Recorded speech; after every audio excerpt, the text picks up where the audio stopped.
Pelo menos 10 pessoas morreram num naufrágio ocorrido na província da Zambésia. Mais de 27 milhões de sul-africanos foram hoje às urnas eleger futuros dirigentes. STV e STV Notícias transmitem amanhã a Gala Nacional do Desporto.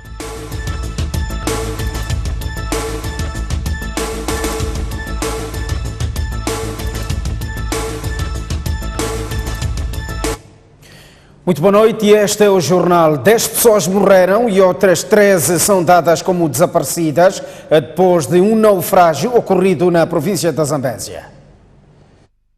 Na imagem pode-se ver a embarcação que esta quarta-feira naufragou, causando luto nas famílias. O naufrágio ocorreu por volta das 8 horas desta quarta-feira, numa altura em que a embarcação, batizada pelo nome Baco-Baco, saía do distrito de Xinde e seguia em direção ao distrito de Mar-Romeu, na província de Sofala. Sucede que para sair de Xinde a Mar-Romeu, bem como ao distrito de Luabo, na Zambésia, a única via que se pode usar é o rio Zambeze, através de embarcações de operadores privados. Dos 25 passageiros, neste momento, os estão vivos são 6. Então, desapareceram 13 e faleceram no lugar 6. Senhor administrador, e os que estavam a pilotar esta embarcação, onde é que estão neste momento? Estão salvos, estão lá, têm documento, são pessoas, são marinheiros oficiais e reconhecidas. Nós chamamos de cédulas de marinha, já tem. Mas estão salvos, só que eles não tiveram nada que fazer, porque não tinham salva-vida, preocupados em salvar a sua própria vida. Então nós estamos muito preocupados por perder crianças de 0 a 4 anos, no universo de 4 crianças, em que deviam preocupar-se pelo menos salvar até crianças. Nos anos passados funcionou este batalhão que apoiava a população na travessia segura, mas desde que o mesmo avariou, nunca mais foi feita a reposição. Consta que os cerca de 25 passageiros a bordo não dispunham de colete salva-vidas, tal como mandam as regras de navegação marítima. Teve informação que o dono da embarcação, por coincidência, é o delegado marítimo do distrito, em que deve ser o grande responsável. Então não pode acontecer isso. Eu estou da embarcação e ele pessoalmente está lá no terreno, na busca e no contato com os marinheiros para saber o que aconteceu. E temos outra informação, que o barco conhecido do Chile levava 25 pessoas, mas no caminho transportou 3 pessoas. Essa informação ainda não está clara. O administrador de Xinde, Pedro Vírgula, garantiu que uma equipa multissetorial deslocou-se ao terreno para in loco aferir e encontrar mecanismos de busca das 13 vítimas desaparecidas. Entretanto, o Ministério dos Transportes e Comunicações já criou uma comissão de inquérito para apurar as circunstâncias e causas do acidente. Integram a comissão de inquérito o Diretor Nacional dos Transportes e Segurança, o assessor do Ministro e um inspetor do Instituto Nacional da Marinha, INAMAR. O Ministério dos Transportes e Comunicações apresenta as mais sentidas condolências às famílias enlutadas e exorta os operadores de transporte marítimo a observarem as regras de segurança. Vamos olhar para outras notícias. Subiu para 45 o número de mortos e há ainda 94 feridos, vítimas do ciclone Kenneth na província de Cabo Delgado. Os dados foram partilhados pelo Instituto Nacional de Gestão de Calamidades, que fez saber ainda que pelo menos 254 mil pessoas foram afetadas. Os prejuízos causados pelo ciclone Kenneth, que passou pela província de Cabo Delgado no passado dia 25 de abril, continuam a ser somados. O Instituto Nacional de Gestão de Calamidades contabilizou até esta terça-feira 45 mortos, 94 feridos, 54.552 famílias afetadas. O INGC refere ainda que quase 19 mil casas foram totalmente destruídas e 55.400 hectares de culturas afetados. Em resposta à situação, estão em funcionamento 11 centros de acomodação, que albergam 3.527 pessoas, sendo que 75.509 famílias já receberam assistência alimentar. Foram ainda destruídas 477 salas de aula, afetando 41.944 alunos, 19 unidades de saúde e 913 postos de eletricidade. Neste momento, de acordo com o INGC, está em curso a reabertura da via que liga Macomia à UCE, bem como o reforço de medicamentos básicos nos distritos afetados. A primeira e segunda comissões da Assembleia da República detectaram irregularidades inconsistentes na movimentação do dinheiro público e falta de canalização ao Estado de fundos cobrados na análise da Conta Geral de Estado de 2017. A contenção das rúbricas de bens e serviços, com particular enfoque para combustíveis, comunicações e viagens. A presidente da Comissão do Plano e Orçamento da Assembleia da República, Esperança Dias, deu a voz às irregularidades desencadeadas na Conta Geral do Estado de 2017, na movimentação de fundos e na utilização do património do Estado. Continuam a ser facultados os extratos da Conta Única do Tesouro em meticais, o que novamente impede o Tribunal de emitir uma opinião quanto à fiabilidade do saldo constante no mapa 1 da Conta Geral. Prevalece a inconsistência entre o valor de 16.178,255 mil meticais e o calculado com base nos anexos informativos 1, 2 e 3, que é de 14.033.538 mil meticais. Parte significativa dos saldos de caixa permanece na rúbrica Outras Contas do Estado e nas recebedorias, em vez da Conta Única do Tesouro, preterindo-se o princípio da unidade de tesouraria. À semelhança de anos anteriores, nem todas as instituições auditadas devolveram à Conta Única do Tesouro os saldos de adiantamento de fundos. As receitas de alienação de imóveis cobradas pelas entidades auditadas não foram integralmente canalizadas aos cofres do Estado. Por seu turno, Edson Macuacua, presidente da Comissão dos Assuntos Constitucionais, Direitos Humanos e de Legalidade, falou da necessidade do governo clarificar certos termos usados na Conta Geral do Estado de 2017. Há uma necessidade de definir no glossário o conceito de acordo de retrocessão, por se tratar de um conceito técnico usado ou adotado ao longo da Conta Geral do Estado de 2017, muito em especial na tabela 23. No ponto 2, atinente às recomendações da Assembleia da República, nos subpontos 10 e 11, é usada a palavra descentralização, quando no entender da Comissão devia-se usar a palavra desconcentração, porque trata-se da transferência de atribuições e competências de órgãos centrais para órgãos locais do Estado. Portanto, trata-se de transferências de poderes, competências e recursos dentro da mesma pessoa jurídica, dentro da mesma pessoa coletiva. Pelo que não se pode falar aqui de descentralização, mas sim desconcentração, porque a descentralização envolve a existência de duas pessoas coletivas. Uma que descentraliza, que transfere poderes, recursos ou competências, e a outra pessoa que recebe os recursos, competências ou poderes do ente que descentraliza.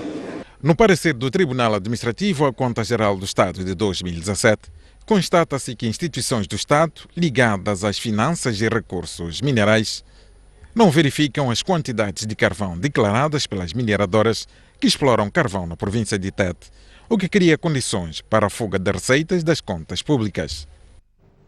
Deputados da Frelimo defendem que a Assembleia da República deve aprovar a Conta Geral de Estado de 2017 por estar em conformidade com a lei, enquanto os deputados da Renamo e MDM entendem que a mesma deve ser chumbada por apresentar irregularidades e as contas não baterem. O projeto sustenta no âmbito da implementação do programa quinquenal do Governo e ainda com o envolvimento de Sua Excelência Presidente Filipe Jacinto Nunes, foi implementado o programa de apetrachamento das escolas com carteiras para que nenhuma criança, nenhum aluno estude sentado no chão. Tratais com energia da nossa Caora Base. Nos transportes, assistimos à alocação de mais autocarros em quase a minorar o sofrimento e garantir a mobilidade dos cidadãos. Nas infraestruturas, vimos a reabilitação de estradas e pontes ou construção de novas, sendo exemplo disso a reabilitação das estradas Chissano-Chibuto, Chibuto-Guijá, estando por concluir a estrada, a canalização do projeto das areias pesadas de Chibuto e a construção do aeroporto de Xaixai, que para além de assegurar o turismo, atividade potencial da província de Gaza. Não é possível não se terem cobrado taxas autárquicas. O dinheiro ficou no bolso do chefe. O IVA não atingiu a meta orçamental prevista, tendo-se ficado aquém em 19,2%, o que decorre do incumprimento de 14,2% da subrubrica do IVA na importação. Das receitas próprias da Administração Central, algumas entidades subordinadas aos Ministérios da Saúde, da Economia e Finanças, dos Transportes e Comunicações e da Indústria e Comércio não declararam qualquer cobrança de receitas próprias, apesar de previstas no montante de 140.177.000 meticais. Não é possível que não se tenham cobrado receitas próprias nestas instituições. Onde é que está o dinheiro? Está guardado para a campanha eleitoral? No que tange às receitas consignadas de âmbito central, o Ministério da Juventude e Desportos não declarou qualquer cobrança de receitas previstas no Orçamento do Estado, no montante de 30.608.000 meticais. Este facto, segundo o Executivo, deriva de lapsos, repito, deriva de lapsos ocorridos no processo de registro. Então, também não mostraram onde registraram. Se houve lapso de registro, em algum lado foi registrado. Também não mostraram.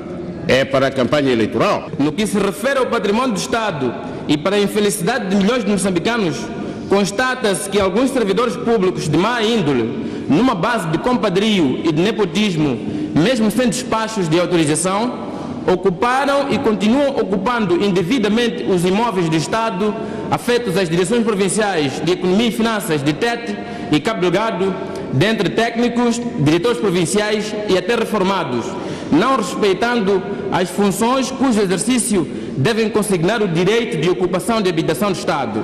A tabela 10.4 do relatório e parecer do Tribunal Administrativo é elucidativa.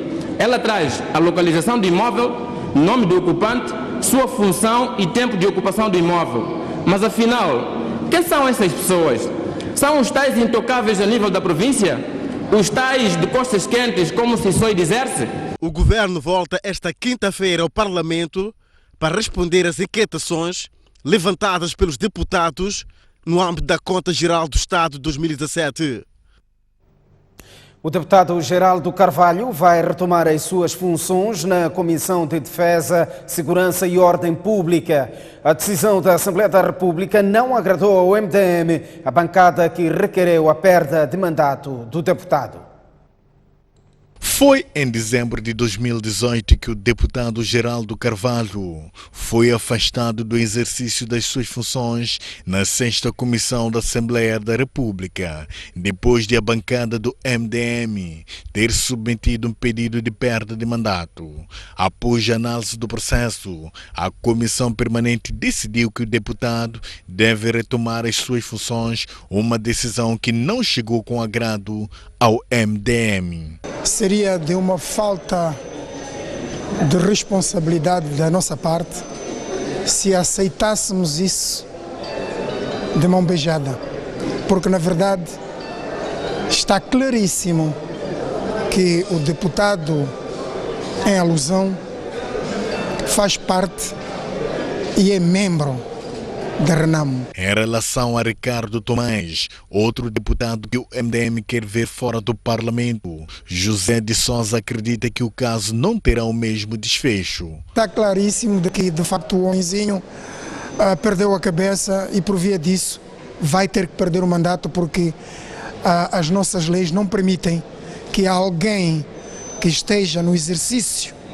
do seu mandato por um partido concorra durante esse exercício por outro partido. Reagindo a este pronunciamento, Ricardo Tomás disse estar com a consciência limpa e acredita num desfecho positivo. O MDM foi precipitado neste processo. Eles submeteram uma impugnação, tornaram uma impugnação e o Conselho Constitucional aceitou a minha impugnação e retirou-me da candidatura.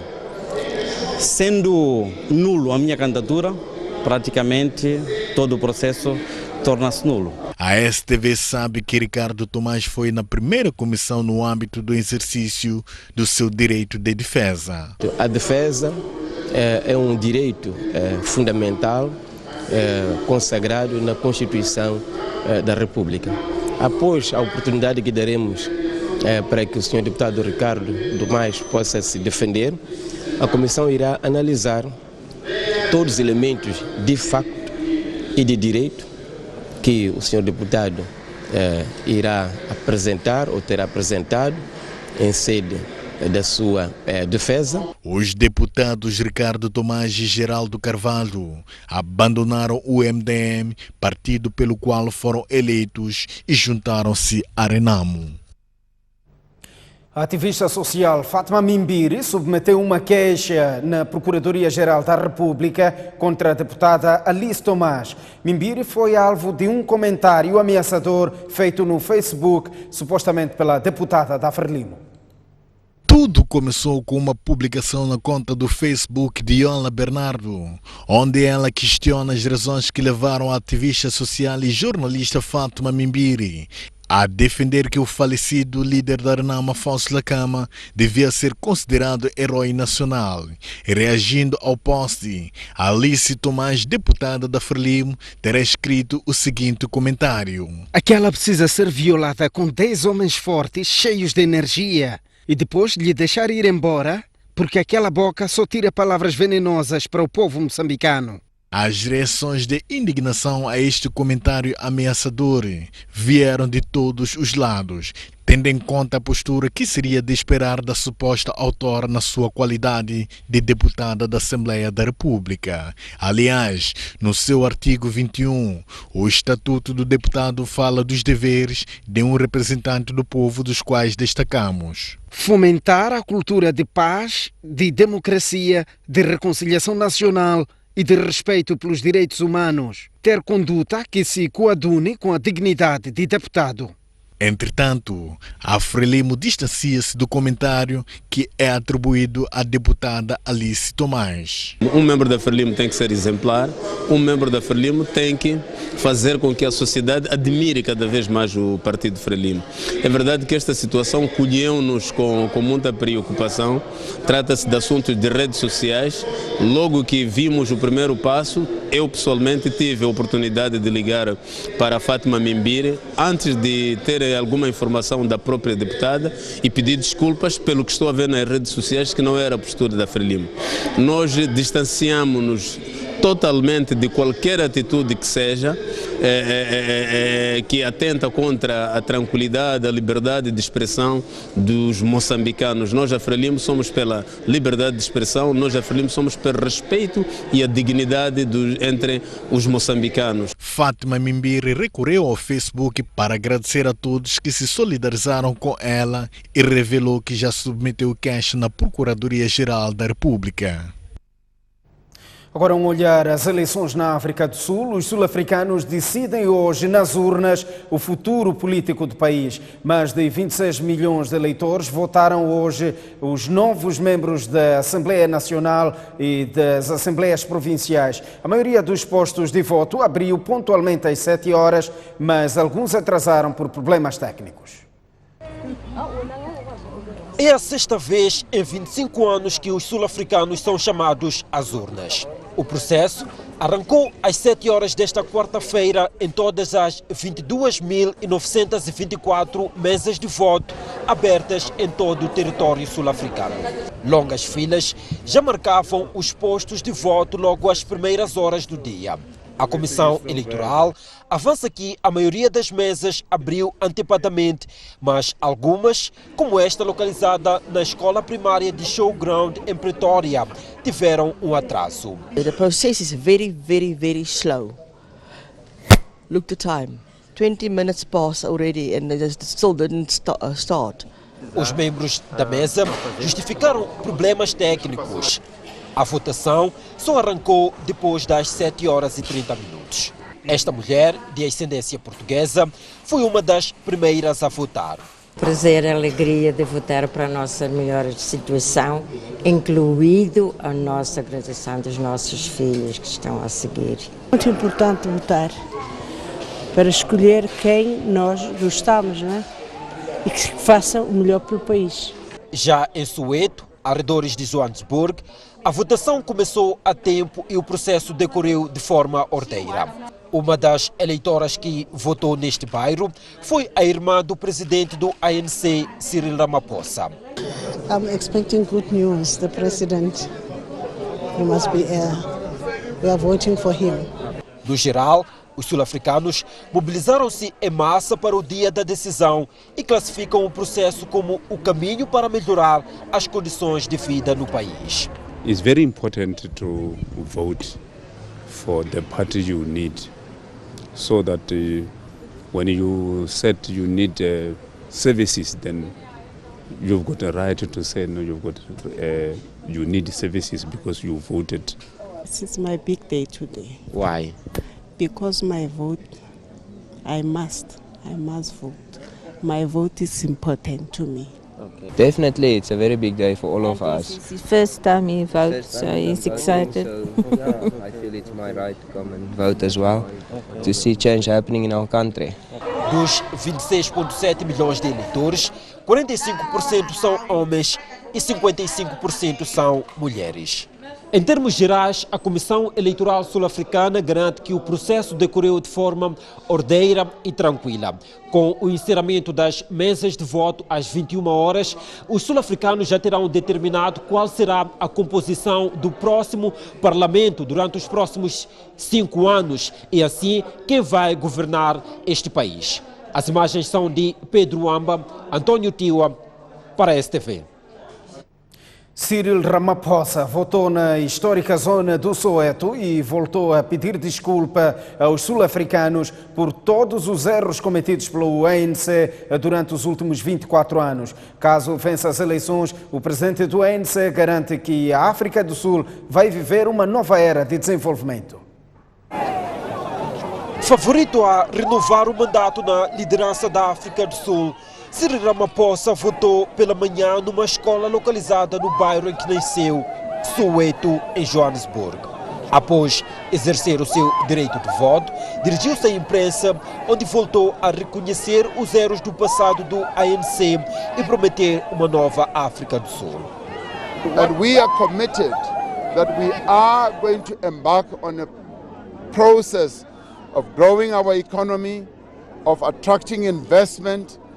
And the outcome of this election will be a major boost to also investors who will want to look at South Africa differently. We know our mistakes and we are sorry about the mistakes that we have made. And all over the country, whenever I have said that, our people are saying, yes, we accept what you are saying, largely also because it is only those who don't do anything who don't make mistakes. Now, we've been doing quite a lot. We've made mistakes, but we are sorry about those mistakes, and we are saying our people should reinvest their confidence in us, because now knowing where we've gone wrong. Já o candidato da Aliança Democrática, Mmusi Maimane, exerceu o seu direito de voto também em Joanesburgo e apelou aos sul-africanos a votarem de forma consciente num contrato para mudar a vida de todos. Let's make sure we can deliver jobs. Let's make sure we can clean out corruption. Let's make sure Gauteng never again has to speak about life as Isimeni. Let's make sure that the people of this country know that we can deliver basic services for our people. Let's ensure that more than anything we have an education in Gauteng that makes sure our kids start school and finish school. Let's, without a shadow of a doubt, have an honest and a professional police service so that our residents are safe and they know that they'll always be protected. This is the country I want to build, and therefore I'm confident about Gauteng. The numbers are turning out, and I'm calling on the people of South Africa. Fear says to us, let's stick with what we know. Hope says, let's bring change. Let's bring a new chapter in this province. O líder dos combatentes pela liberdade econômica, Julius Malema, votou em Limpopo e, no fim, encorajou os apoiantes do EFF e os agentes do partido a ficarem de olho no processo de votação, alegando que havia uma possibilidade de fraude eleitoral. E para nos dar o resumo do dia de votação, em direto junta-se Antena a partir da África do Sul. António Tiwa, muito boa noite. O que é possível avançar?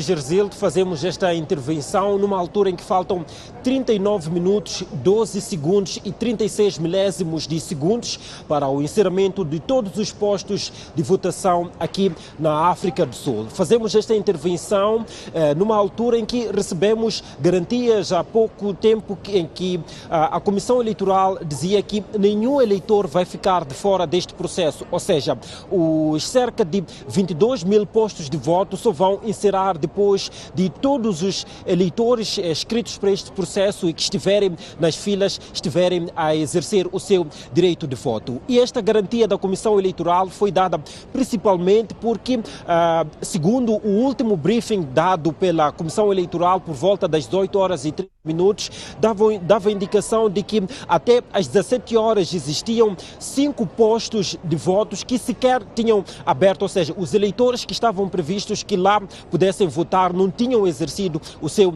direito de voto. Não exerceram porque nesses locais havia alguma insatisfação por parte dos eleitores, alguma manifestação e que poderia comprometer a segurança tanto dos membros das mesas de voto, assim como do próprio material de votação. Estes são 5 casos que aconteceram nas províncias de Eastern Cape e KwaZulu-Natal. Além destes aspectos, houve também casos nestas províncias de postos de voto que estiveram abertos, abriram a hora certa, o processo de votação esteve a decorrer, mas durante algum período tiveram que ser encerrados também devido a alguma insatisfação por parte dos eleitores. Esta é a principal razão pela qual a Comissão de Eleições diz que este processo pode passar das 21 horas, que é a hora que estava prevista para que as urnas pudessem encerrar. Entretanto, a maior parte das mesas de voto vão encerrar mesmo às 21 e a partir desta hora, nesta grande tela que podemos ver ao fundo, vai acontecer o processo de contagem de votos. Ou seja, os 48 partidos vão saber, a partir daqui, onde está posicionada a imprensa sul-africana e internacional, quais são os resultados que obteram nas urnas dos sul-africanos. É um processo que a STV está a acompanhar, nós estamos aqui, vamos continuar aqui noite adentro a acompanhar a projeção de resultados e vamos atualizar todas as nossas plataformas. É o que podemos atualizar a partir deste momento, prometendo nos juntar à antena sempre que se mostrar necessário. António Tio, a partir da África do Sul e as incidências deste dia de eleição, e deste lado do estúdio, rápida conversa é com Tomás Salomão, que foi secretário executivo da SADC e tem um domínio sobre a atual conjuntura política da região. Que cenário é possível prever para estas eleições, que são as 6ª gerais na África do Sul? Boa noite. Muito boa noite e obrigado pela oportunidade de me ter aqui e fazer algumas considerações que são meus pontos de vista sobre o processo eleitoral na África do Sul. Obviamente que, como ponto de partida, nós queremos uma África do Sul forte, estável e que dê o seu contributo para o desenvolvimento da democracia e o desenvolvimento económico e social da região em que vivemos. Isto é inquestionável. Em segundo lugar, é importante felicitar os sul-africanos por mais esta eleição, que é a 6ª, depois da proclamação da democracia na África do Sul e a queda do apartheid, mas logicamente que neste período aconteceram coisas que vão determinar aquilo que vão ser os resultados finais destas eleições. E a África do Sul foi sempre governada pelo ANC e pelo seu candidato, pelos seus presidentes, e obviamente que neste processo surgiram problemas que vão, de alguma maneira, refletir-se naquilo que é o resultado final. Estamos a falar de um ANC que vem de um histórico de escândalos, até porque, de forma estratégica, o Presidente apareceu a pedir desculpas pelos últimos 24 anos. Eu creio que não é um histórico de escândalos, é um histórico, em particular, os últimos 10 anos da administração do Presidente Jacob Zuma, em que se assistiram, portanto, a manifestações e práticas de corrupção, por um lado, de nepotismo e coisas que atentam à boa governação. Seguramente, os eleitores, ao irem para as urnas, hão de penalizar o ANC por este facto. Mudou a liderança do ANC, hoje o presidente é Cyril Ramaphosa, mas sem dúvida nenhuma que a mancha, a nódoa lá ficou. E é preciso, e creio que o presidente Cyril Ramaphosa teve a magnanimidade de, em primeiro lugar, como novo líder da África do Sul, ir para a frente dos sul-africanos e dizer: olha, temos consciência dos nossos erros, conhecemos os nossos erros e por isso mesmo pedimos desculpas. Mas deu-nos um mandato para continuarmos a governar a África do Sul. Como é que esta mancha vai se refletir, vai impactar na tendência de voto? Eu creio que existem três coisas que vão determinar a postura, ou estão a determinar a postura dos votantes até as 21 horas, para além dos locais onde esta votação for estendida. O primeiro aspecto é o aspecto que se prende com a economia. Sim.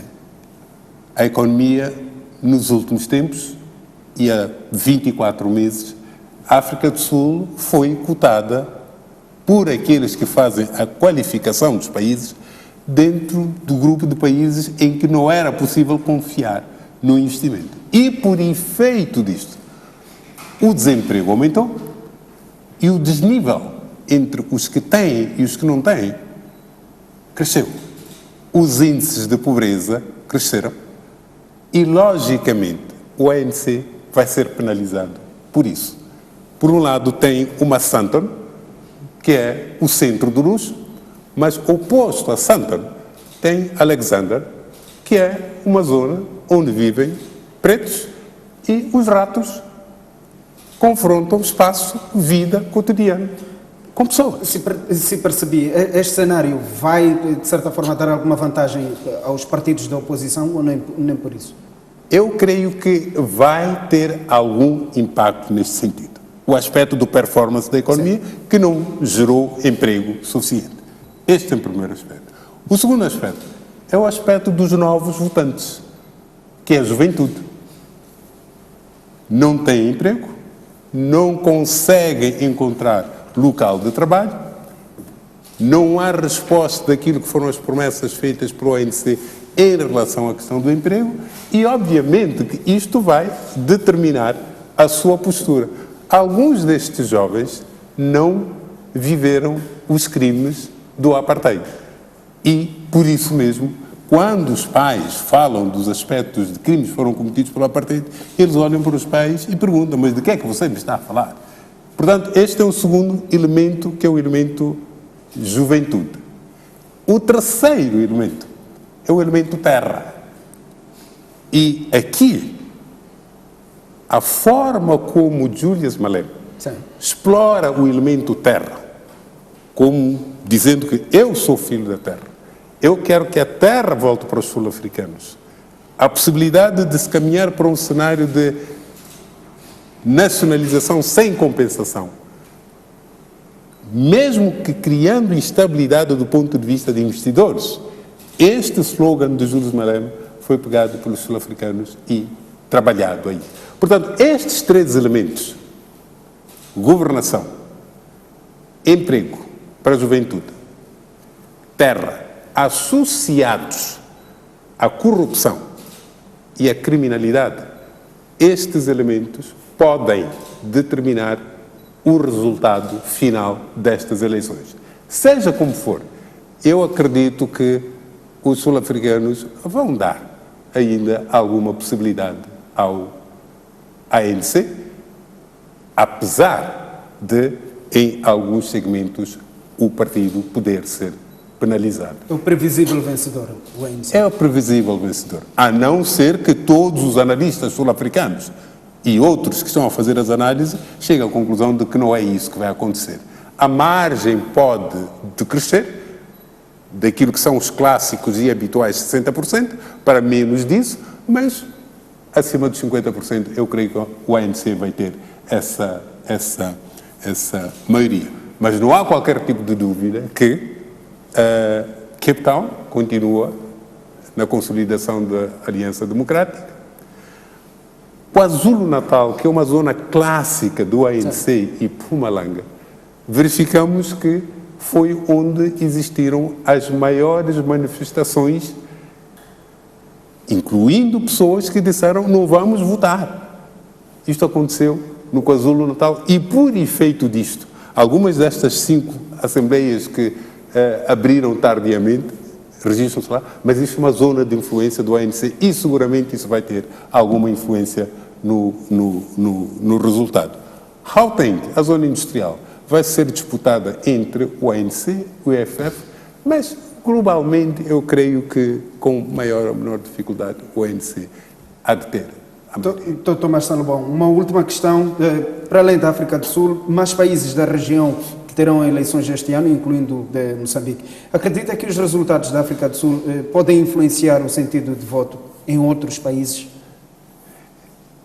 Cada país é cada país. Nós vamos ter eleições no nosso país em outubro, vai haver eleições no Botswana, vai haver eleições na Namíbia, vai haver eleições no Malawi. Então, cada país tem a sua realidade. Não é? Sim, mas estes cenários não interligam-se? Eu creio que os cenários, no princípio, pode-se dizer que os cenários tinham alguma interligação e alguma influência.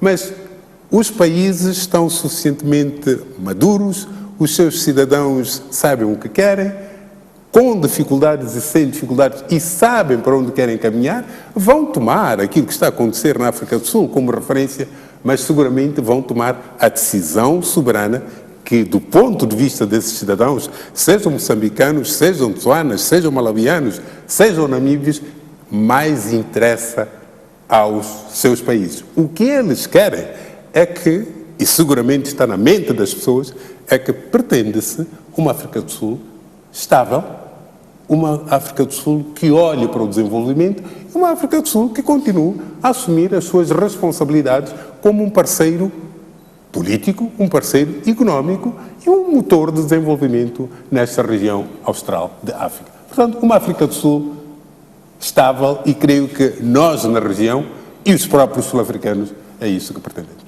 Tá, Tomás Salomão, muito obrigado pela sua presença nos nossos estúdios. Obrigado. Saímos a esta altura para um curto intervalo, voltamos dentro de instantes com mais informação. Até já.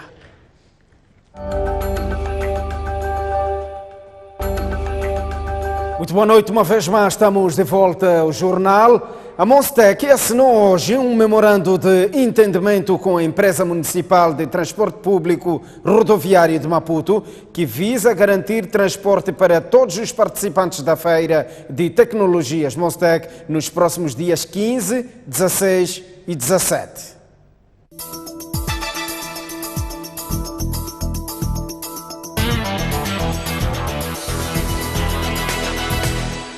Este ano a Feira de Tecnologias será realizada na Arena 3D, no Distrito Municipal da Catembe.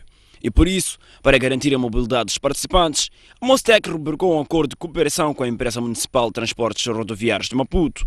Na ocasião, o presidente do Conselho Executivo da Mostec, Daniel David, assegurou que este acordo representa o início de uma parceria a longo prazo. Queremos criar condições sustentáveis para transportar todos os visitantes à Arena 3D em Catembe, que é o local onde vamos organizar os nossos eventos, principalmente aqueles eventos que implicam a movimentação de maior número de pessoas.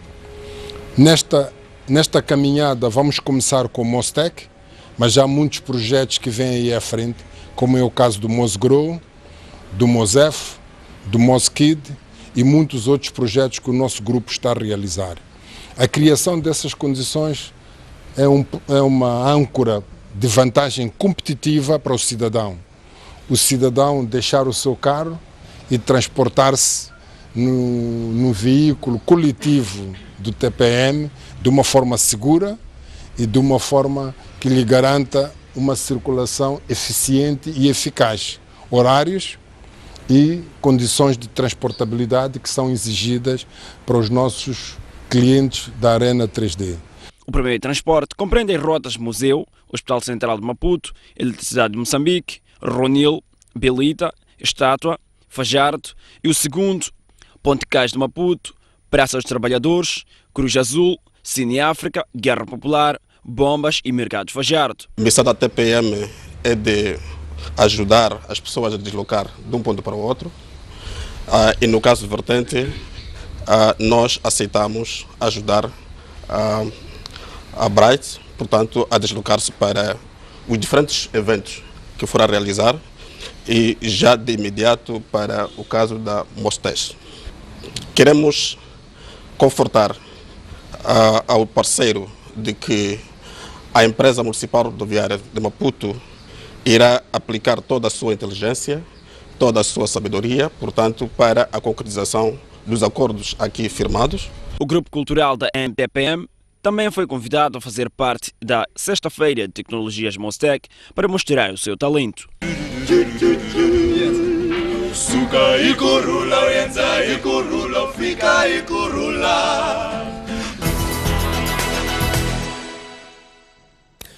A Argentina está à procura de produtores moçambicanos interessados em aumentar a sua produção e produtividade usando a sua tecnologia. O interesse foi manifestado ontem num encontro entre os representantes daquele país e a Confederação das Associações Económicas de Moçambique, CTA. O país diz ter fundo de cooperação que poderá financiar as iniciativas, incluindo a capacitação técnica dos produtores. A Argentina diz estar interessada em reforçar a parceria com o setor privado moçambicano e em trazer a sua tecnologia para Moçambique. O milho e amendoim são algumas das culturas que fazem parte da iniciativa. Maputo acolhe esta quinta-feira a Gala Nacional do Desporto, evento que visa galardoar os melhores desportistas de 2018. Estes são os últimos retoques para que a 7ª edição da Gala Nacional do Desporto seja um grande momento de consagração dos desportistas nacionais e celebração de Eduardo Mondlane. Aliás, lema desta edição. Atentos a todos os pormenores e a velocidade das tecnologias de informação, os dirigentes do Ministério da Juventude e Desportos aceleram o passo para que tudo esteja no evento, que será prestigiado e honrado pela presença do Presidente da República, Filipe Nunes, um reconhecido desportista. Para este ano nós temos 3 tipos de categorias. Nós temos uma categoria que é votada pelo júri e teremos uma outra categoria de votantes que é feita por via do voto popular. Portanto, as pessoas estão a votar, a plataforma está no ar, está em processo e as pessoas vão escolher aquilo que será, no ponto de vista das pessoas, o desportista de eleição como o mais popular do país em 2018. E uma terceira categoria que se enquadra naquilo que são as agendas de atuação do Ministério, nomeadamente na área da massificação desportiva e formação, na área de infraestruturas desportivas, quer edificação, quer restauração de infraestruturas desportivas. Os prémios são o reconhecimento do desempenho daqueles que mais se destacaram em cada modalidade desportiva. Mas este ano há uma novidade. Nós introduzimos este ano também o Prémio Carreira, na qual visamos estimular e distinguir atletas que têm um percurso, uma trajetória desportiva digno de registro e que até hoje estão presentes, de certa forma, como atores e agentes desportivos ativos no movimento desportivo nacional. Também temos um prémio Família que introduzimos pela primeira vez, na qual nós queremos distinguir algumas famílias que foram referência no desporto nacional ao longo do tempo. A Gala Nacional do Desporto terá transmissão em direto na STV Notícias a partir das 16 horas e na STV vai passar logo após o programa Opinião no Feminino às 23 horas. Imagens de Sebastião Gomane, Zaituna Migano para a STV. Machacana alcançou hoje a primeira vitória no Moçambola ao vencer o Desportivo de Nacala por 3-0 em jogo da terceira jornada da prova. Começou bem o Machacana que no primeiro minuto viu o Mutonga fazer xermata acrobático, mas que saiu ao lado. No ataque, no caso, cruzamento e a bola passa ao lado. Aos 12 minutos foi a vez de Danilo, ainda pelos tricolores, a aquecer as luvas de Jonas. A resposta dos forasteiros surge neste lance em que Maurício podia ter acabado com a festa dos machacas, mas a bola saiu ao lado da baliza de Vítor. Desvio, a bola passa ao lado. Em resultado da avalanche ofensiva, o Machaquene chegou ao primeiro golo aos 23 minutos. Pontapé de canto cobrado na direita, confusão na área e Bernardo aproveita para tirar a contar. O Desportivo de Nacala até procurou dar réplica, mas com o 1-0 a favor do Machaquene, terminou a primeira parte. Na segunda metade do jogo entraram melhores visitantes que nos primeiros minutos. Visaram a baliza contrária com este remate de Imo, que exigiu um empenho por parte de Vítor. À passagem do minuto 77, os machacas aumentaram a vantagem por intermédio de Faxi, que já no finalzinho lançou este míssil que só foi parar na baliza de Jonas. Com 2-0 a favor do Machaquene, terminou a partida. As duas equipas não praticaram um grande futebol, mas a minha rapaziada que queria ganhar o jogo entraram muito ansiosos. Aquilo que eu havia dito só valeu para os 3 pontos, porque o jogo jogado, nem Machaquene nem o Desportivo de Nacala não brindaram esse público que veio assistir aqui com um bom futebol. Apareceu o segundo contra a corrente de jogo e criou-nos outras complicações, mas no cômputo geral foi um bom jogo. Na próxima jornada, o Machaquene desloca-se ao terreno da União Desportiva de Songo e o Desportivo de Nacala recebe a Liga Desportiva de Maputo. Já o Ferroviário da Beira derrotou o Desportivo de Maputo por 1-0. Artur Semedo queixa-se de não lhe estarem a deixar trabalhar no Desportivo.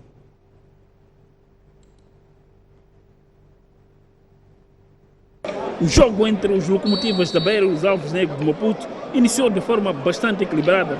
Aos 17 minutos, o Ferroviário da Beira aproveitou muito bem um erro de posicionamento dos defesas do Desportivo de Maputo, que deixaram o Daio isolado e este rematou certinho para o fundo da baliza do Desportivo de Maputo.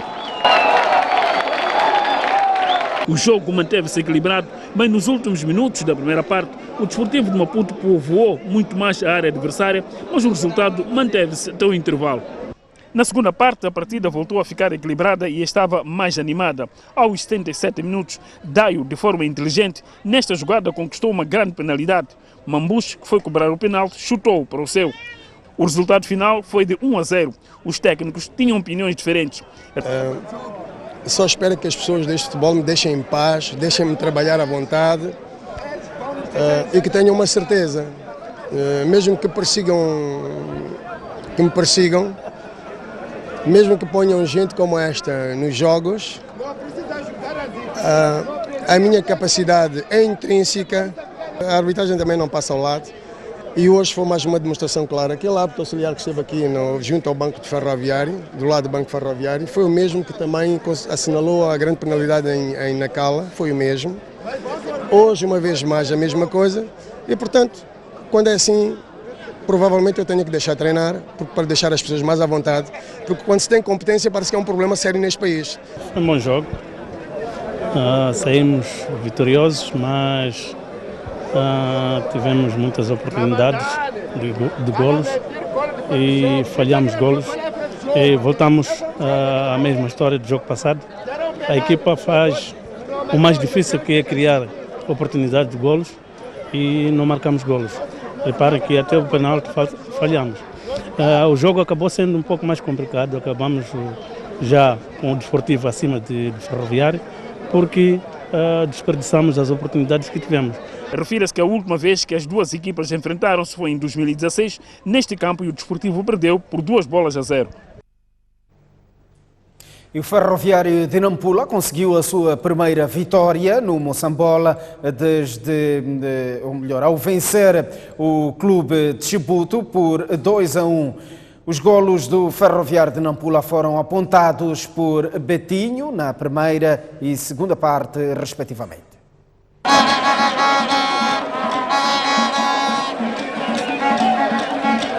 O Ferroviário de Nampula, que vem de uma derrota, entrou pressionado e queria em casa resolver o resultado muito cedo, mas o clube de Chibuto não se deixou intimidar e procurou contrariar o favoritismo dos donos da casa, até que aos 28 minutos surge o golo que dá vantagem à equipa visitante. O Ferroviário de Nampula foi obrigada a ir atrás do golo da igualdade, mas faltava quem acertasse a baliza defendida por Mahiti, o que levou ao técnico de Ferroviário a fazer alterações. No minuto 30, Betinho restabelece a igualdade ao cobrar este livre. Com este resultado, as duas equipas recolheram aos balneários. Nos primeiros minutos da segunda parte, o Chibuto esteve no seu reduto mais recuado, enquanto os comandados por Antero Cambaco galvanizavam-se e chegam ao segundo golo através de Betinho, executor do Ferroviário de Nampula, na sequência de uma falta de mão à bola. 2-1 foi o resultado final. Não era fácil para nós, a pressão era alta, os jogadores estavam tensos a pensar no resultado final e o mais importante realmente foi ganhar o jogo. É evidente que nós fomos a equipe que, como sempre, muitas das vezes temos sido a equipe que tem maior controle de jogo, pela forma característica daquilo que nós somos, que tem a ver com muita posse de bola. Eu acredito que se o árbitro tivesse nos deixado jogar aquilo que nós preparamos, se tivesse deixado o Ferroviário de Nampula jogar aquilo que preparou, nós tínhamos aqui com um resultado diferente.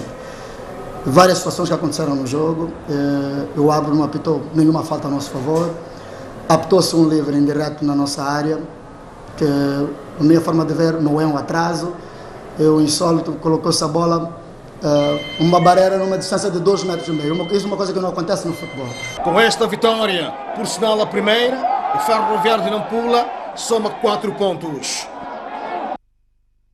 Nota de alteração, vitória do Machacane diante do Desportivo de Nacala, neste caso por 2-0 e não 3-0, como erradamente havíamos dito. Estamos à porta de mais um intervalo. O próximo bloco vai ser reservado a análise numa condução de Boaventura Mucipo. Vamos a esta altura olhar para o estado de tempo para as principais cidades moçambicanas. Maputo irá registrar uma máxima de 32 graus e uma mínima de 20, 29 graus de máxima para Xai-Xai e 17 de mínima.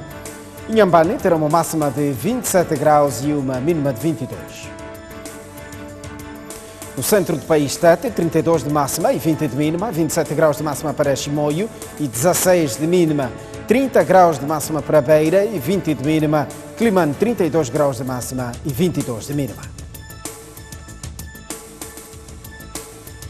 No norte do país teremos uma máxima em Lixinga de 24 graus e uma mínima de 14, 29 graus de máxima em Pemba e 21 de mínima. Nampula, 29 graus de máxima e 21 de mínima. Até a próxima.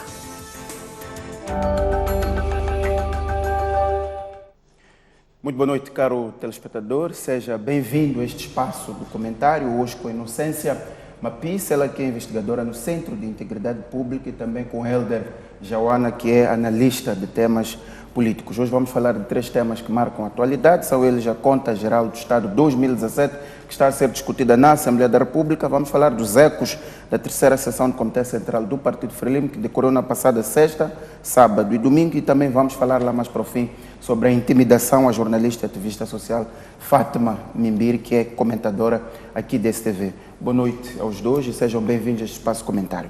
Boa noite. Inocência Mapis, começo por si, é investigadora, porque também é economista. Vamos começar pela Conta Geral do Estado 2017.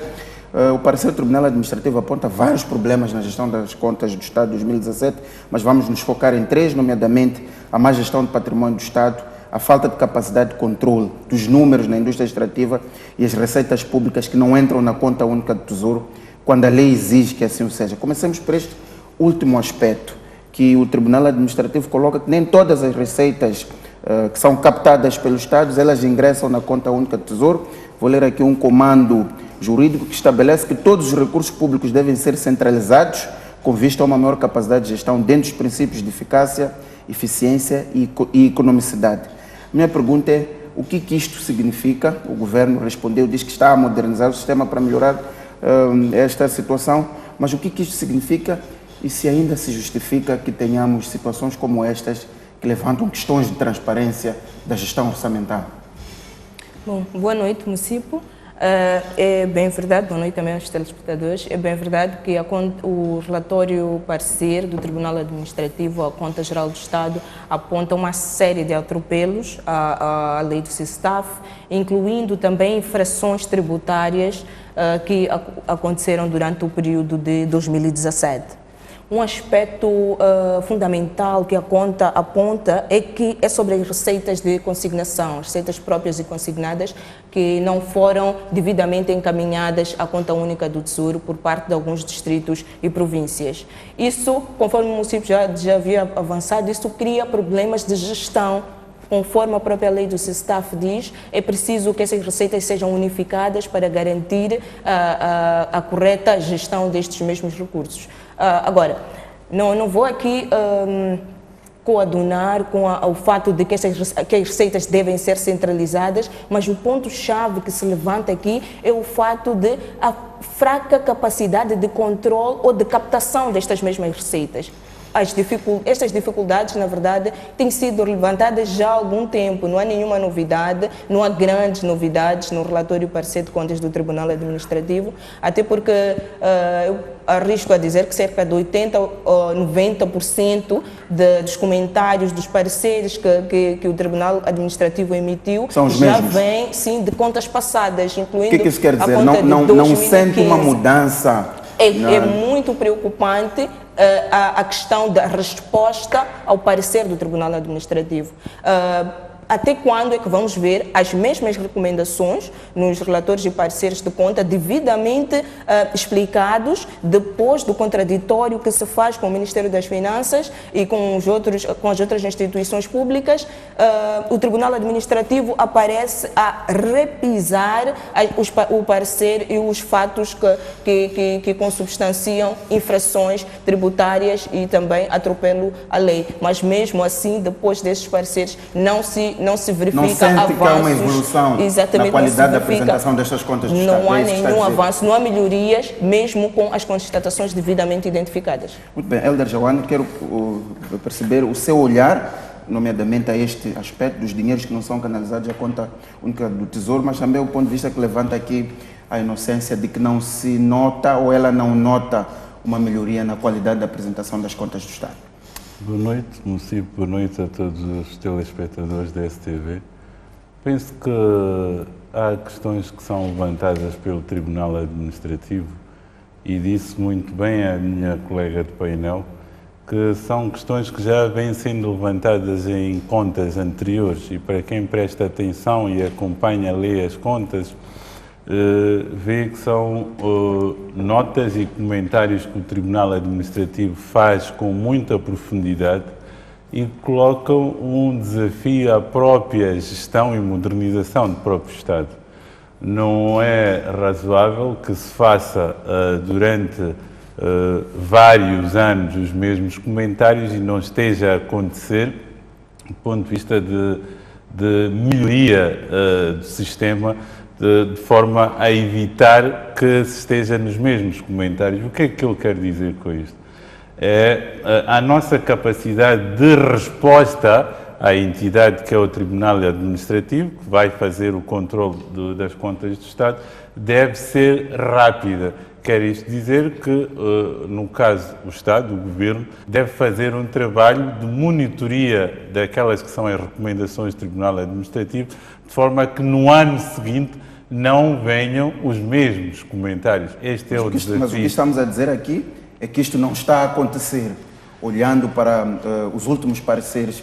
Olhando para os últimos pareceres, naturalmente, é o que constatamos é que há uma série de aspectos que vêm sendo repetidos. Podem estar alguns a melhorar, mas há questões profundas, como as três que foram eleitas para a nossa reflexão esta noite, que são aspectos que, parecendo que são marginais, eles não são, influenciam na nossa gestão da coisa pública. E como falamos de três, vamos já para o segundo, que é a gestão do património do Estado, que quando se lê este parecer do Tribunal Administrativo, percebe-se situações bastante preocupantes. Algumas delas é que parte do património do Estado, entre móveis e imóveis, não está registado.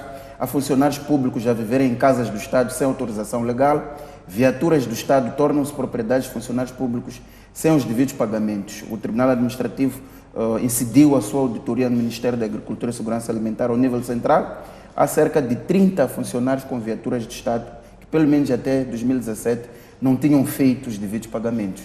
A questão é como é que se gera a coisa pública, que é de todos os 28, 29 milhões de moçambicanos, desta forma, quando há um historial de recomendações do Tribunal Supremo de que as coisas têm de mudar.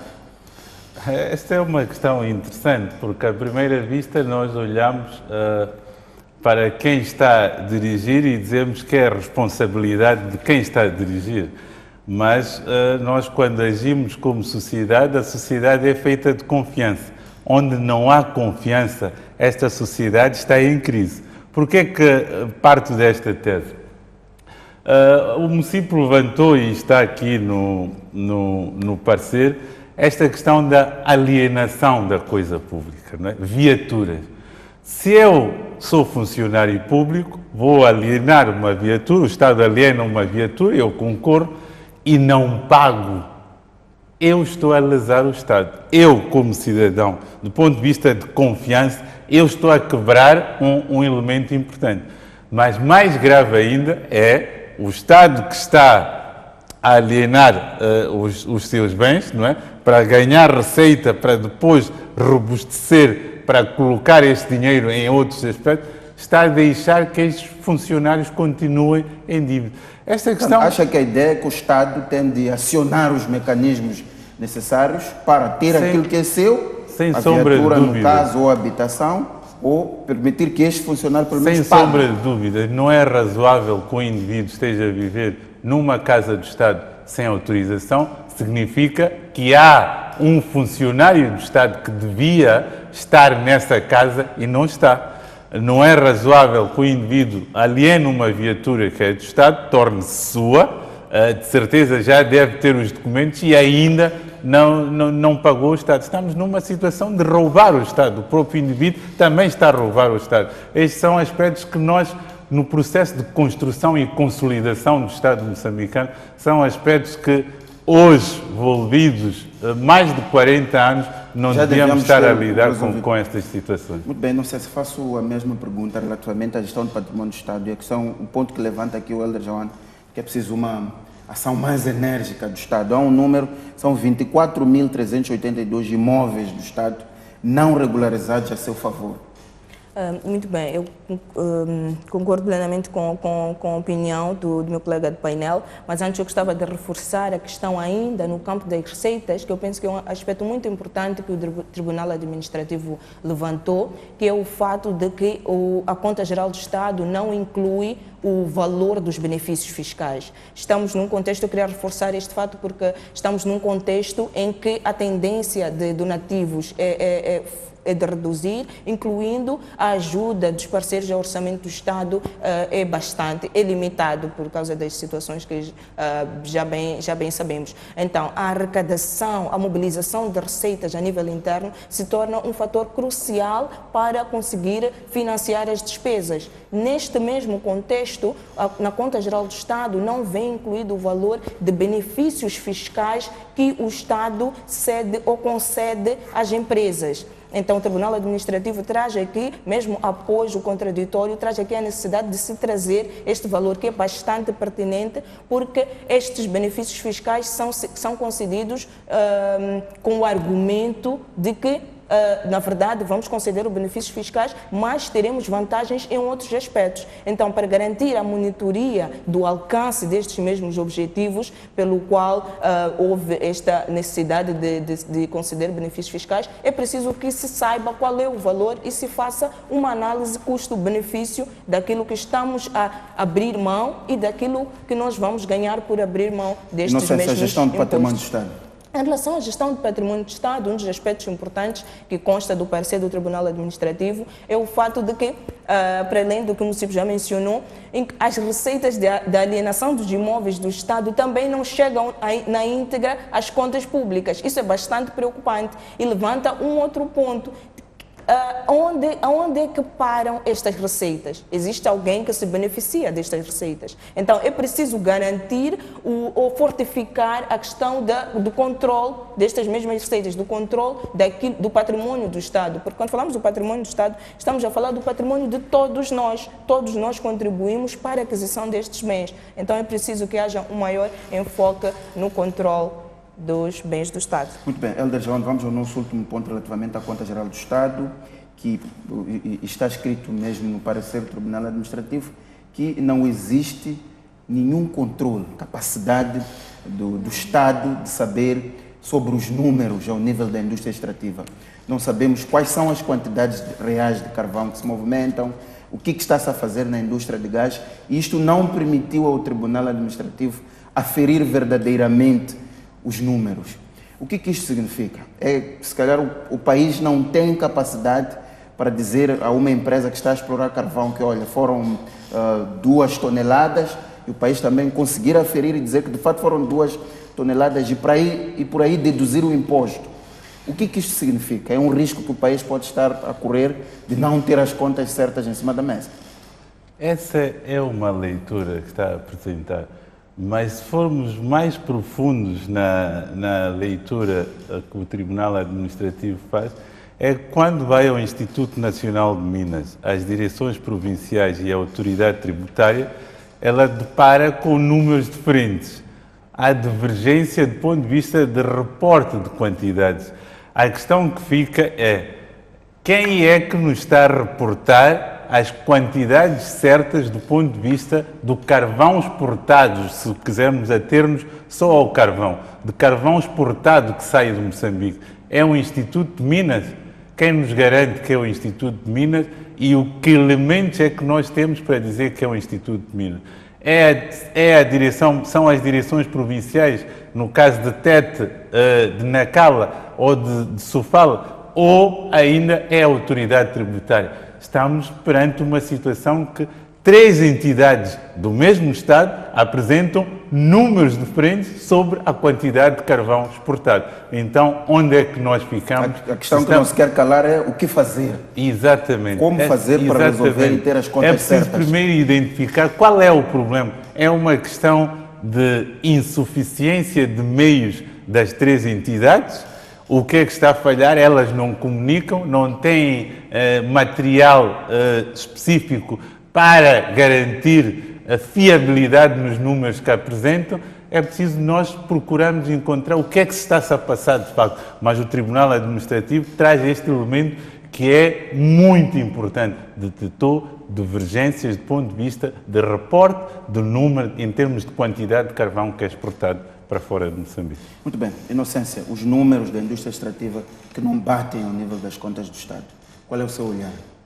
Bom, primeiro dizer, é bastante preocupante esta questão dos números serem divergentes. Significa isso que o Estado pode estar a abdicar de uma provável receita que poderia arrecadar se considerasse o verdadeiro volume de produção. Agora, a par disso, há a questão que o Tribunal Administrativo levantou relacionado ao controle de custos, a monitoria de custos, que é bastante deficiente. Não se está a fazer o controle devido dos custos. Dizer aqui que os custos, eu vou dar um exemplo muito simples de se eu estou a dever um indivíduo XY e este indivíduo XY não sabe quanto é que eu estou a dever, eu tenho uma grande apetência, um grande potencial para dizer que eu estou a dever menos e pago menos. É o que acontece no setor extrativo. Estas empresas, as grandes empresas que operam no setor extrativo, têm uma grande...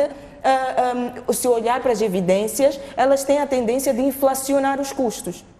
Inflacionando os custos significa que no final do dia o Estado vai arrecadar menos receitas pela diferença de receita e de custos, vai arrecadar menos receitas. Não havendo o controle devido dos custos, significa que no final do dia o Estado abre a probabilidade e deixa-se vulnerável para arrecadar menos receitas do que aquilo que na verdade deveria arrecadar e conduzir estas mesmas receitas para o desenvolvimento do país. Muito bem, vamos evoluir, vamos passar para o nosso segundo tema, que são os ecos da terceira sessão do Comitê Central da Frelimo. Vou a Helder João. Vimos no fim as palavras que saíram é coesão, unidade e foco na vitória das eleições de 15 de outubro. Essas foram as expressões de força. Mas há 2 pontos que, digamos, eram de expectativa para este Comitê Central, que é, nomeadamente, a abertura para a entrada de mais candidatos a candidatos do partido e o desfecho do caso Samora Machel Júnior. Qual é a sua avaliação sobre a forma como estes 2 temas foram geridos, mas as grandes linhas centrais deste Comitê Central? Eu penso que, em relação aos 2 pontos que levanto, há um processo, às vezes, que nós fora construímos em função daquilo que nós vemos nas democracias consolidadas.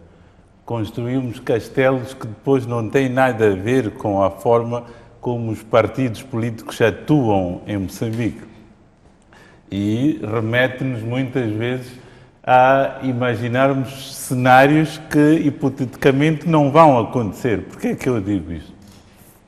O primeiro tem a ver com a questão que levanta da possibilidade de surgirem ou não outros candidatos ou a abertura de mais candidatos dentro da própria Frelimo para as eleições para esta eleição de outubro. Se notou, ao longo do ano passado para cá, foi sempre deixado claro que já havia um candidato. E a história da própria Frelimo, pós a abertura política de Joaquim Chissano para cá, é de que os candidatos que fazem o primeiro mandato fazem o segundo. Então era previsível. Há uma espécie de uma jurisprudência dentro do partido à volta disso. O que não quer dizer que não pudesse acontecer surgirem outros candidatos. Ou que não quer dizer que um dia não possa acontecer aparecer um indivíduo que vá liderar o Estado pela Frelimo e que só faça o mandato. Depende dos factos políticos que surgirem, que remetem os militantes da própria organização a decidirem se mantém ou não. No caso, todos os dados indicavam que havia de se manter este candidato e não havia um processo no qual se fossem apresentar outras candidaturas. O que não significa, este é um aspecto muito importante que é muitas vezes marginalizado, que dentro da Frelimo, como em qualquer outro partido em democracias, que não haja tendências internas. As tendências internas aliás, existem. Foi isso que ouvimos de muitos membros. Elas existem e elas vão permanecer. Uma coisa é ir para uma eleição e são as tendências internas que dão vitalidade aos partidos políticos e provocam mudança. Joana, Elder Joana, aliás, o desfecho do caso Samora Machel Júnior, que foi remetido a um outro momento. Em relação ao caso Samora Machel Júnior, havia muita expectativa. Eu, particularmente, se notar o debate que havia fora, é de que, não sendo um caso que fizesse parte da agenda do Comitê Central, seria um aspecto que seria levantado lá. A minha expectativa, também de fora como do mundo, é que aquele Comitê Central que terminou no domingo deliberasse e decidisse sobre aquele caso. Só para terminar sobre este caso, o que eu esperava é que, num processo como aquele, se fosse não para o debate. O debate é algo que leva-nos a discutir várias coisas. Podemos não chegar a acordo, mas há uma negociação das diferentes tendências e encontrar-se um ponto de equilíbrio para depois apresentarem uma solução. Considera normal a forma como decorreu e a forma como foram geridos estes vários pontos da agenda? Como decorreu a sessão, considero normal. Como culminou o caso Samora Machel, para mim, considero anormal, porque esperava que aquele Comitê Central se pronunciasse sobre o caso e não deixasse para uma outra sessão. Exato. Inocência, quero ouvir o seu ponto de vista.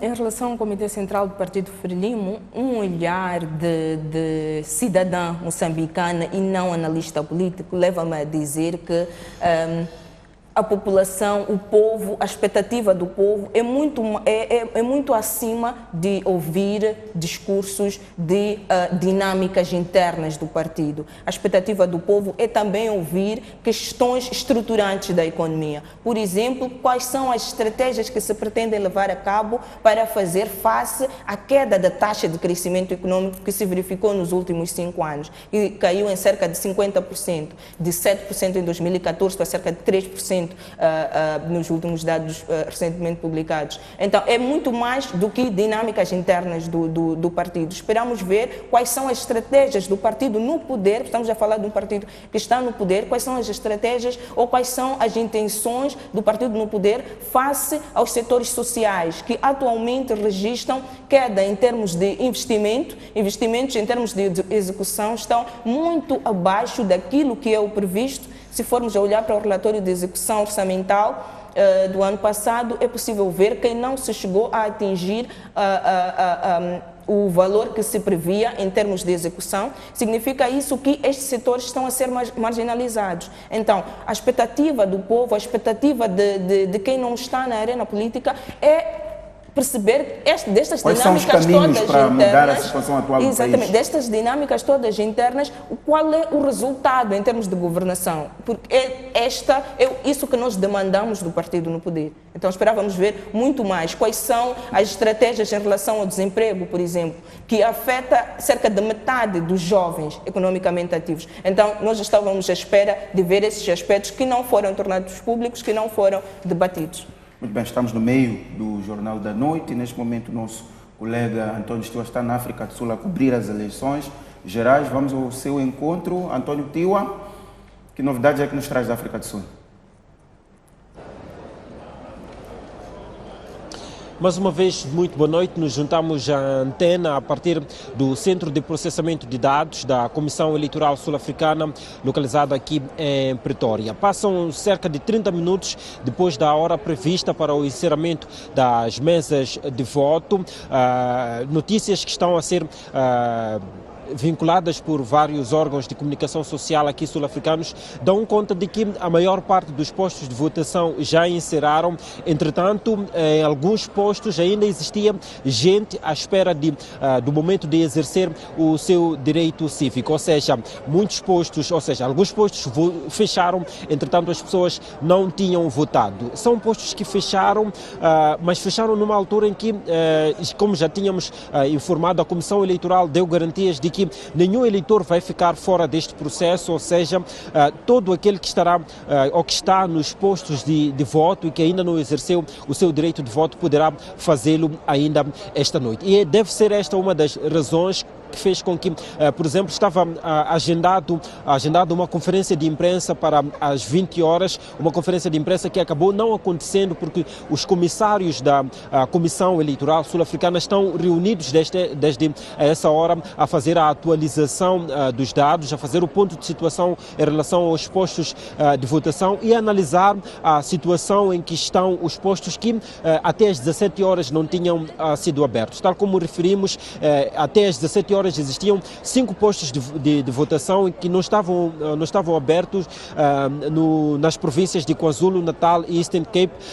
São postos que, de acordo com a informação que podemos colher há instantes, acabou se arranjando a solução de deslocar os eleitores que estavam nestes postos para outros postos das mesmas províncias para poderem exercer o seu direito cívico. A calcular pela hora em que tomou-se essa decisão, deve-se naturalmente prever que não iam a tempo de votar antes do encerramento dos postos de voto. Os comissários continuam ainda reunidos. O processo de contagem de votos aqui ainda não começou e a reunião ainda continua. Devem mesmo estar para decidir o que será feito destes locais em que ainda, portanto, existem pessoas que pretendem votar, em que ainda não se tem a real situação de se terão encerrado os postos de voto e que todas as pessoas que estão previstas puderam exercer o seu direito cívico. Tal como os dados já avançavam, são 26,7 milhões de eleitores que, portanto, foram registrados aqui na África do Sul e que durante estas horas, durante o dia de hoje, deveriam exercer o seu direito de voto.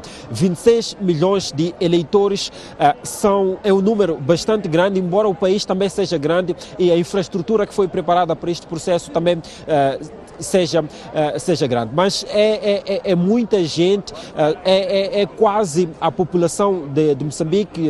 Em Moçambique somos 27,9 milhões de habitantes, uma diferença de cerca de 1 milhão de pessoas em relação ao número de pessoas que está prevista que possa fazer ou possa exercer o direito de voto neste dia 8 de maio, no dia em que os sul-africanos foram chamados às urnas para decidir sobre o futuro político do país. Aqui onde nos encontramos, tanto os representantes dos partidos políticos, assim como a imprensa sul-africana e internacional continuam e continuamos nós posicionados para o momento em que vai poder começar o momento do apuramento preliminar dos resultados destas eleições. É o que podemos atualizar a partir deste momento, numa altura em que devolvemos a palavra aos estúdios centrais.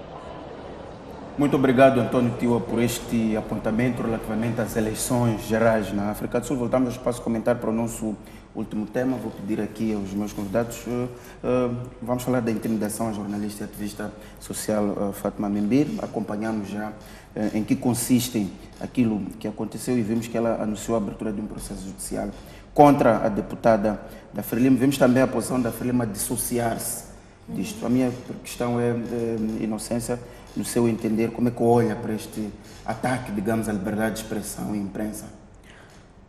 Bom, de uma forma geral, dizer que é crítico quando o representante do povo, como a senhora disse, não é? A deputada a deputada Alice, quando a representante do povo mostra tendências contrárias àquilo que devia ser, tendo em conta as atribuições dos deputados.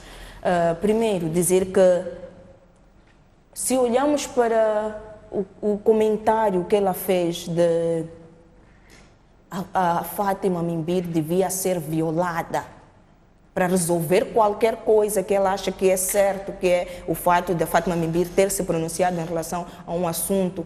É triste saber que temos nossos representantes do povo a achar que uma forma de resolver o problema é violar sexualmente um cidadão, uma cidadã moçambicana, uma cidadã qualquer que seja. É suficiente o posicionamento do Partido Frelimo ou acha que era preciso ir mais longe face aos pronunciamentos da deputada?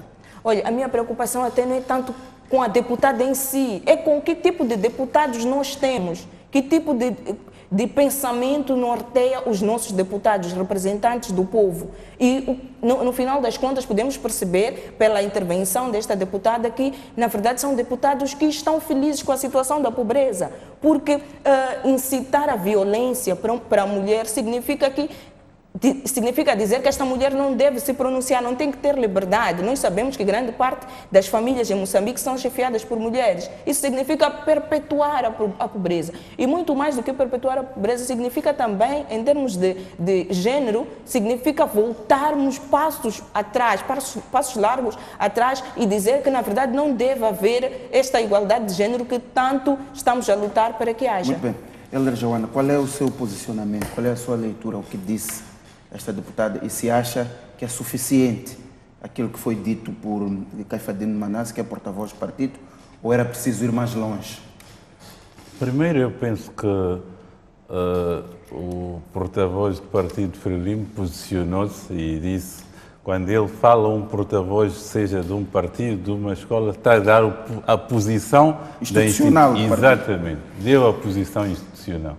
Segundo, eu penso que a Fátima fez o que um cidadão deve fazer, de facto, quando está perante uma situação dessa. Terceiro, que é o que mais me interessa. Nós, quando olhamos para qualquer campo, e no caso para o campo político, espantamos-nos muitas vezes com algumas ações que nós consideramos não razoáveis, como essa, que não é razoável em qualquer que seja a democracia. Mas esquecemos-nos de uma coisa que eu venho falando, vai fazer 10 anos. Quando íamos ao segundo processo eleitoral, segundo mandato do presidente Guebuza na altura, eu dizia que a sociedade moçambicana se está a tornar intolerante. A cada dia que passa, esta situação é o exemplo mínimo de como nós lidamos com o pensamento diferente. Acha que ela reflete uma doença geral na nossa sociedade? É uma patologia social. Nós não conseguimos, não estamos a educar as pessoas para lidar com o pensamento diferente. Numa instituição, eu vou lhe dar só um exemplo de situações corriqueiras que aparecem na nossa sociedade. Estás numa instituição, trabalhas com alguém, és subordinado, esse alguém no ano seguinte sai e entra outra pessoa. Quantos funcionários públicos, quando entra o novo chefe, são afastados porque você trabalhava com fulano de tal. Aquele indivíduo não está a servir fulano de XPT, ou está a servir uma instituição.